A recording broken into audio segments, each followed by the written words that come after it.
আসসালামু আলাইকুম প্রিয় ভাইয়েরা, কেমন আছেন? আশা রাখি ভালো আছেন। আলহামদুলিল্লাহ, আমিও ভালো আছি। তো আজকে আমি আপনাদেরকে দেখাচ্ছি একটি BMW একটি গাড়ি।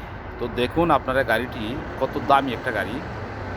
আমাদের দেশের জন্য এরকম একটা গাড়ি খুব স্বপ্নের ব্যাপার, কারণ এরকম একটা গাড়ি সবাই কেনা সম্ভব না। তো আমি যদি আপনাদেরকে এই জিনিসটা বলি যে কেন গাড়িটা কেন পালানো হয়েছে বা কে রেখেছে, তো দেখুন গাড়িটি কত অযত্নে অবহেলায় এই গাড়ির ঠিকানা রাখা হয়েছে। আপনারা দেখেন একটা BMW গাড়ি, এমনকি তার লোগোটা দেখেন। এই গাড়িটা আপনার লোগোটা দেখেন, সব জায়গাতে তার একটা লোগো আছে।